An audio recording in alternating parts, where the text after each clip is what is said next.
The International Court of Justice, or the ICJ, just handed climate activists and opportunistic governments a shiny new weapon.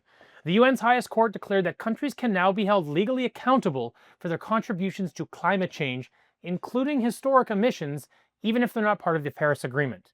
While technically non binding, the ruling opens the floodgates for climate lawsuits, allowing nations to sue one another in national and international courts for everything from rising sea levels to weather related destruction. But let's be clear, this isn't about science or fairness. It's about creating a grievance goldmine for activist lawyers and global bureaucrats. The case was originally sparked by Pacific Island law students concerned about rising sea levels and climate vulnerability. Their emotion is understandable, their homes are on the front lines. But what began as a call for justice has now become a judicial Pandora's box. The ICJ's opinion essentially says countries can be sued for their emissions, even retroactively. So now, subsidizing fossil fuels or approving energy projects may breach international law. Under this ruling, states are liable not only for their actions, but also for the emissions of private companies within their borders. And climate victims may be entitled to monetary compensation if damages can be linked to emissions. Now, there is a silver lining.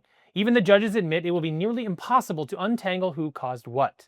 Climate attribution science is murky, and connecting a single cyclone or flood to the emissions of a particular country is pure guesswork. So what does this ruling actually do? It politicizes international law, invites frivolous lawsuits, and shifts the focus from practical solutions to blame games and reparations. This ruling effectively greenlights a global compensation campaign targeting the wealthiest nations, specifically the United States, UK, EU, Canada, and Australia. And not because they're violating current agreements, but because they used fossil fuels to industrialize decades or even centuries ago.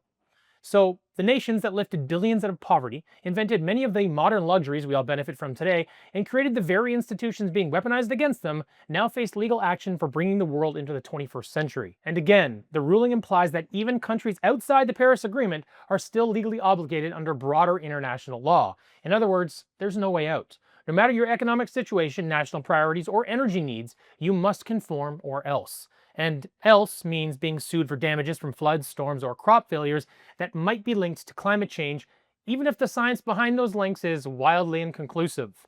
This ruling may be celebrated today in activist circles and bureaucratic halls, but the backlash will come. The ICJ has just undermined its own credibility by stepping into partisan politics under the veil of justice.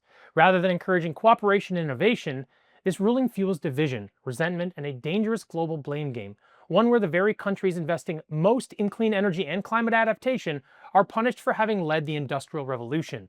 This is a stunning display of short-sighted idealism backed by flawed science, and it is certain to provoke conflict rather than foster solutions.